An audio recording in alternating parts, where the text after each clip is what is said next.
I do have this conversation a lot with Africans or even just Caribbean people who will often look down on Black Americans. Number one, they will say they lazy, they ghetto.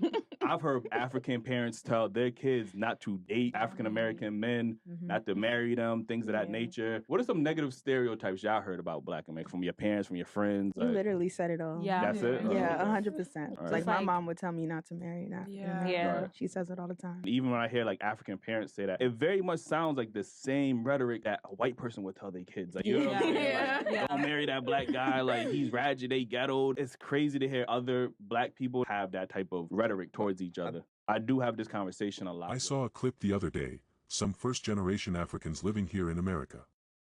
Young, proud, American-born, yet parroting the rhetoric of their immigrant parents. Don't date Black Americans. Don't marry FBA. Excuse me. The level of gall, the unearned arrogance. You came to the house that foundational Black Americans built. Benefiting from bloodshed you never spilled. Reaping the fruit of trees you never planted, and now you're bold enough to cast judgment on the very people whose lineage paid the ultimate price. Let's get one thing straight. The transatlantic slave trade wasn't just white Europeans with ships. No, your ancestors were right there, greasing the gears of that wicked machine.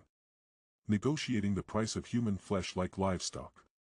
Trading their own kin for mirrors, muskets, sugar, and rum. So if you want to talk about lineage, talk about the blood on your family's hands.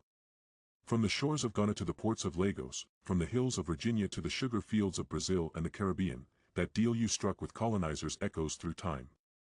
It wasn't just slavery. It was chattel slavery, a system so evil, so uniquely diabolical, that it condemned generations to be born in bondage. And you want to look down your nose at the descendants of those you helped deliver into hell? No ma'am. No sir. See, you don't get to opt into blackness when it's convenient. You don't get to wave the Pan-African flag on Monday and turn your back on FBA by Friday. If you are going to separate yourself from Black Americans, then go all the way. Don't apply for our scholarships. Don't march in our protests.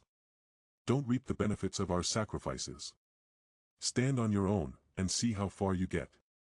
And let's address the irony. The same folks warning their children not to mix with FBAs are the ones fleeing corruption, poverty, coups, and foreign exploitation back home. Why? Because when you betray your brothers, history has a way of collecting its debt. You don't get to walk away clean from assisting in the largest human holocaust in modern history. But here's the kicker. Just like Joseph's brothers who sold him into slavery, you didn't realize what you were really doing. You sold away greatness. You handed over your most gifted, your strongest, your wisest, not realizing that those very descendants would one day rise up to become the heartbeat of American culture, the architects of resistance, and the soul of this nation. And now the tables have turned. And like Joseph, we remember. But unlike Joseph, we don't forget the cost. So no, I'm not mad at your parents for telling you not to marry into FBA. Because deep down, they know the truth, the children they sold into slavery became kings. And they can't look us in the eye without seeing the shame of their betrayal.